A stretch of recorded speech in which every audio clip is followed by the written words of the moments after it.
In Assam, after the notification of the Citizenship Amendment Act by Centre, the opposition parties combined together to give a call for a shutdown today. However, the impact of the shutdown was almost minimal, as these are the scenes in Guwahati where you can see behind me the normal life is as usual as before. However, remember in Assam in 2019 when the Citizenship Amendment Act was passed in the parliament, there were massive protests. At that point of time, the protests were initially violent as well, with 5 youths who were involved in the protest killed in police firing. And after that, the protests did continue for months together. But now it seems that there are only low-key sporadic protests since last evening. However, several civil society groups like the powerful All Assam Students Union, which had spearheaded the protest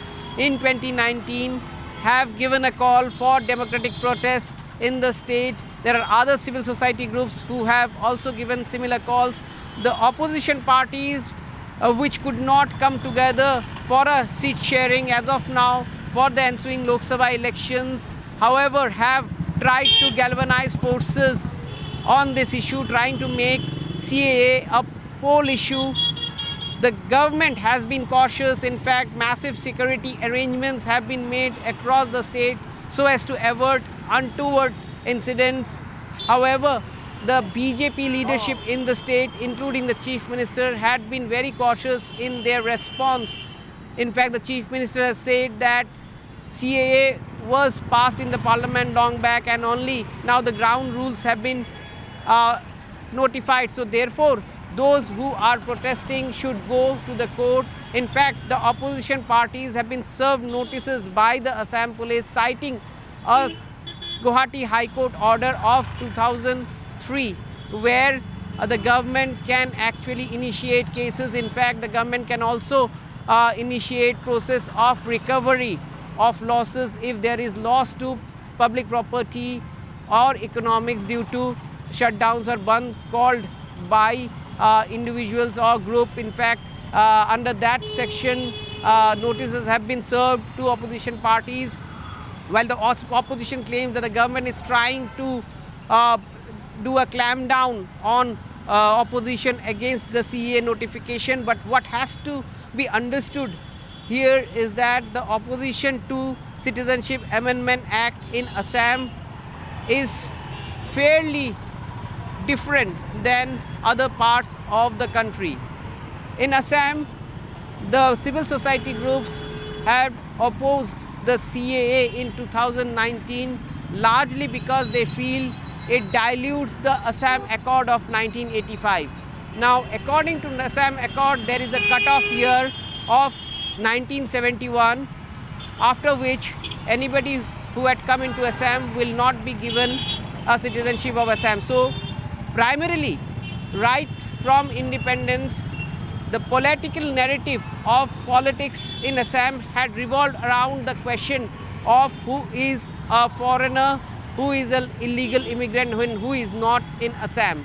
There have been allegations, there have been massive protests in the 80s asking for the illegal immigrants to be deported. In fact, from 2014, ever since Prime Minister Narendra Modi became Prime Minister and before the 2016 Assam elections when BJP came to power in Assam for the first time, the BJP had also vowed to deport and identify illegal immigrants in Assam and deport them. However, the Assam NRC, which was completed in 2019, is yet to be notified, and therefore 19 lakh people whose names don't figure in the Assam NRC are stuck in limbo.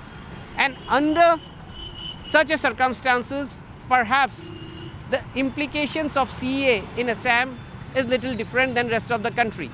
Because in Assam, the basic debate is in terms of who is an illegal settler, who is an illegal immigrant, and who is a genuine Indian citizen. Now, what people who are opposing the CAA in Assam are saying that Assam already has a cutoff of 1971 according to the Assam Accord.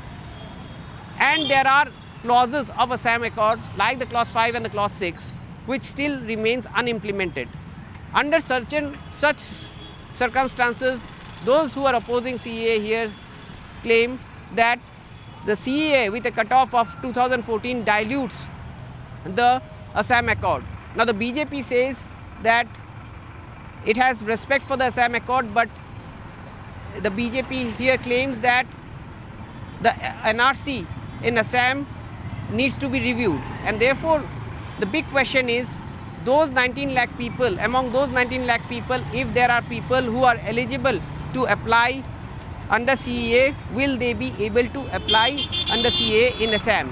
While this debate perhaps does not reflect on the streets, but it is somewhere there in the minds of people, and that is what the opposition parties are trying to work upon by racking up this issue of CAA ahead of the Lok Sabha elections. For the BJP, it feels that since the opposition and most importantly the Congress tried to use CAA as the main poll issue for the Assam elections in 2021, and despite that the BJP and its allies were able to win Assam comfortably, therefore this would not be a major issue ahead of the Lok Sabha election. In fact, those who would be benefited out of CAA in Assam would actually go on to support the BJP. That's what BJP insiders tell us. But amid this, now the All Assam Students Union is trying to reach out to the Supreme Court once again with a petition for a stay order on the CAA notification. And at ground zero, the opposition parties are trying to say that the BJP is trying to dilute the Assam Accord, which was accepted by all stakeholders in the 80s and which has a cutoff of 1971. The charge against the government is that the government is trying to dilute the cutoff year for accepting a foreigner as a citizen in Assam. With Nakul Rabha in Guwahati, Ratneep Chaudhary for NDTV.